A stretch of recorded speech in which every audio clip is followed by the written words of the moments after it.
Jordi? Yeah, I mean, I totally agree. Taylor, he's a rock for our team. He's a guy that every game he can come into and he's going to be playing his best, and that's makes it a lot easier on us up at the front. When you're going to get a few saves to bail you out when you make a mistake, and the same can be said about our defensemen, Chad and the rest of the crew back there. They're very defensive, and they bail out us forwards a lot. It gives us some opportunities to get up the ice and maybe make some plays we probably shouldn't have, but they'll always bail. So. Thanks, boys. Dan Kowalski with the Bulldog Sports Network. This question's for Coach and Chad. All of Denver's wins this year have come with scoring 3 or more goals. Do you guys prepare any differently for a team knowing that they can put pucks in the back of the net? You know what? Not really. We prepare for them, though, based on what we saw on tape. And what we saw is a team that's excellent in transition.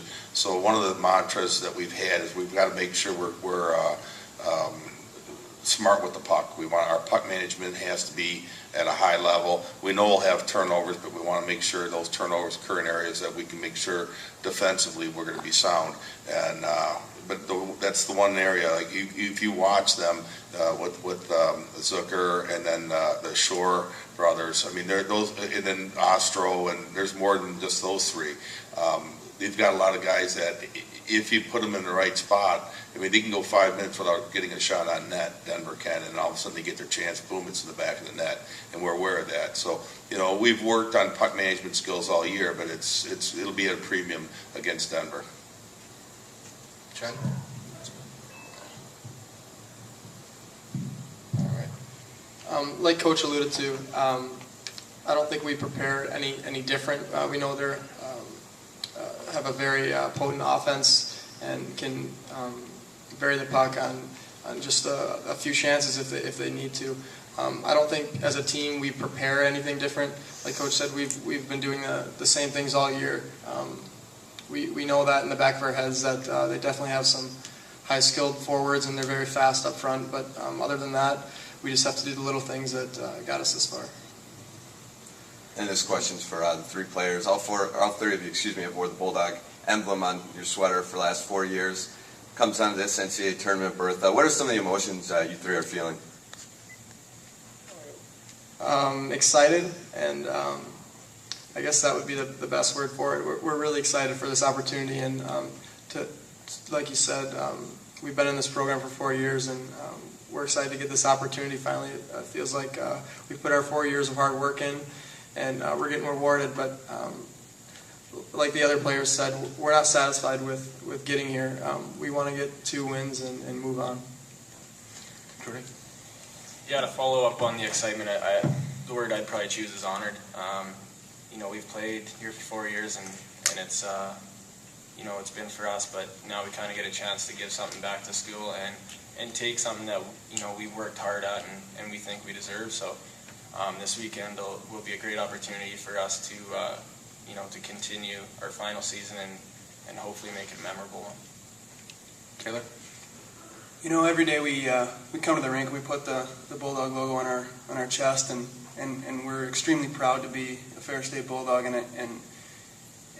and this group of guys has put an awful lot of work both on and off the ice, and I can't really say. I mean, obviously us seniors are really excited the fact that we've put 4 strong years in, and I remember coming in as a freshman and working out with the team at the start of August, and just in amaze how hard the seniors worked, and I think that us seniors have shown the younger guys kind of what it takes in the 4 years that we've been here and what we've learned.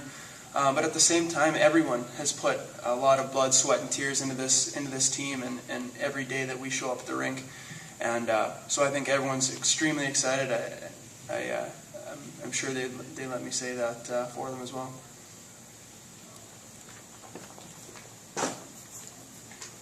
Taylor, you didn't starting in goal until this year. What did you learn waiting those years that helped you this year? Well, I'm pretty happy that I was able to kind of take the reins this year and play the game that I love and have fun doing it and play with this group of guys. It's been extremely rewarding for me, knowing that I can just go out and do what I can, and these guys are going to play in front of me, knowing that they have confidence in me, and I have the utmost confidence in them as well. But not playing last year, I was able to kind of sit back and reflect on things, and I felt I had a pretty good freshman year and started the sophomore year as well. And last year I got behind Pat Nagel, who had an excellent season, and he's a great goaltender. And I was able to sit back and reflect and kind of work on some things. And if anything, I think, like Coach will say, maybe it was squeezing too hard, working too hard to try and get back in, and was just making some mistakes. And this year I just settled myself down, worked hard in the off season, and I was able to kind of get back to the way I know I could play. Questions for Coach. Can you talk about the importance of the penalty kill and what Denver's ability to score on the power play and how a big part of the game that'll be for you guys? Yes, we have spent quite a deal of time this week on our penalty kill, and it's been solid all year long. Like any team, we'll have moments where we're not as good on our penalty kill as we'd like to be, but overall we've done well. It starts in net with Taylor and goes from there. So Taylor's been strong all year. Our penalty kill's been strong. The first thing we want to do is, and we've been working on this all year long, is to try to minimize our penalties. We want the best way to kill it is not to even go in the box in the first place. With that said, we'll probably end up a couple times in there. Hopefully, no more than 3 tomorrow. And if we can limit the amount of time they're on the power play, and then if we can limit their amount of in zone setup time, like once they get the puck and they're in zone and they start moving it around, they're a handful. If we can, win that opening face-off, get the clear, and then make it difficult for Denver to set up in zone, that'll increase our opportunity to have a successful kill.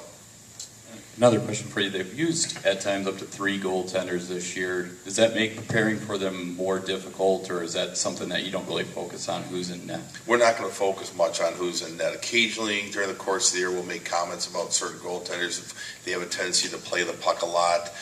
If they struggle maybe with rebound control, we'll bring that up. But, really with the goal scorers, like Jordi will tell you, the last thing I think I would ever go up and say, hey, we got to shoot here to try to beat them or this, so it doesn't really affect our preparation much, because we do very little in terms of worrying too much about how the other goaltender plays outside of certain guys that really like to come out and play pucks.